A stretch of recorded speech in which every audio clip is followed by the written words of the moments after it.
What are the differences between Google search penalties and rankings changes from algorithm updates? So Google penalties is really something to hold your website back, to penalize your website for spammy behavior. Whereas Google algorithm updates are really aimed at improving the user experience, the search result that pops up. Now we do have control over how our website performs within Google Search results to a certain extent. And mostly that happens by controlling the input into those algorithms. And that's our website.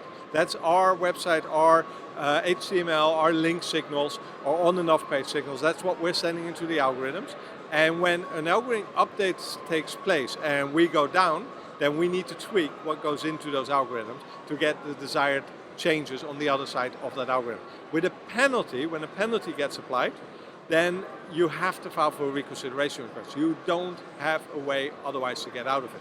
You can try to wait it out, but we normally talk in years, and you have to ask yourself, can you wait years with the growth of your business? So if the answer is yes, then sure, waiting it out is an option, not a viable one in my book, but yeah, that's the big difference between a penalty, which is something that is really meant to stop your website from growing, versus an algorithm update, which is really meant to improve the user experience. As a consequence, based on what you send into that algorithm as signals, may result in your website ranking lower, but it isn't a penalty.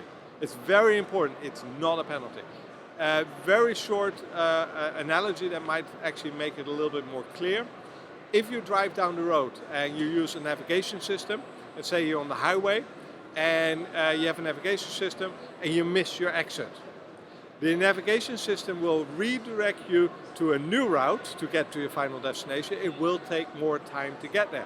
That is an algorithm update. Yeah? The input changed, we missed our exit, so therefore our signal changed, and therefore the outcome changed.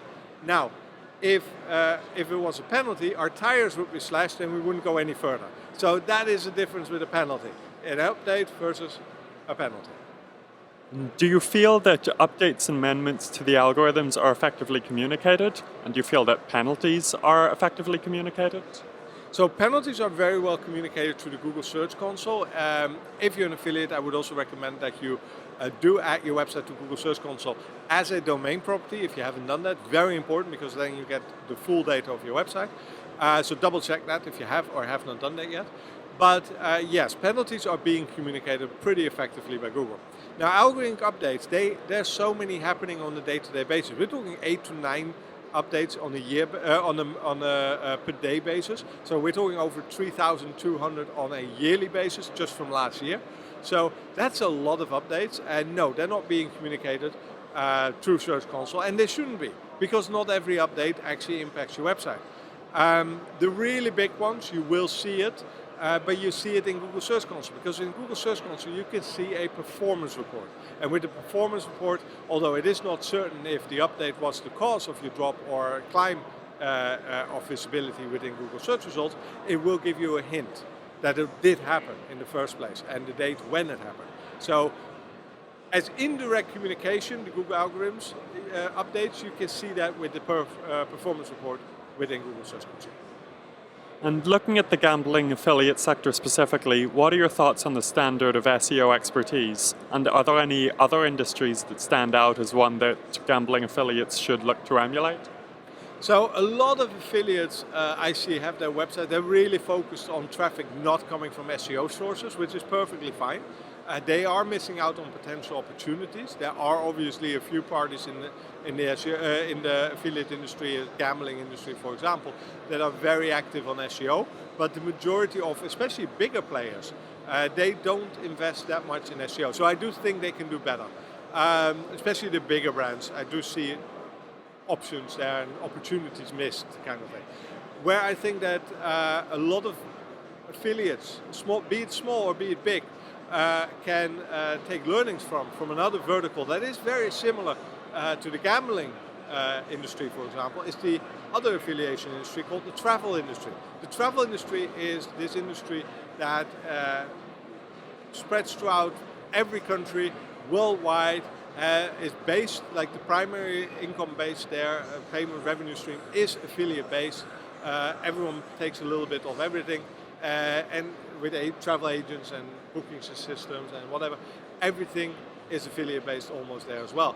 And most of those websites, if you want to rank, if you want to be good in SEO, you do need to have a unique sales proposition. Without a unique sales proposition, Google's going to ask you, like, why should I rank your affiliate website over the other 1,000 that have the exact same content and the exact same affiliate program that they're participating in? And then they go like, why should I rank you? And so you do need a unique sales proposition. And as a business, you should have a unique sales proposition. Without a unique sales proposition in your business, you have to actually ask yourself if you're doing the right thing in your business, and you may actually have a bigger problem than SEO. I would actually focus on that first. And are there any processes or actions affiliates can take to ensure they future-proof their website? Yeah, absolutely. First of all, like I say, you want a unique sales proposition. You want to make sure that you have a unique brand, that you bring something new to the table, something valuable. It doesn't necessarily need to be new, but it does need to be something useful and that no one else is doing at that moment. You can also potentially look at doing it better. Other than that, you want to make sure that you build the right type of links, that you do go for traffic converting links. And other than that, you need to manage the input. If you're doing SEO, it's all SEO is about managing the input, managing the user expectations, but also managing the input into those algorithms that search engines use to rank your website. Without that, managing that, and without managing user signals and user expectations, you're not going to do that well in SEO.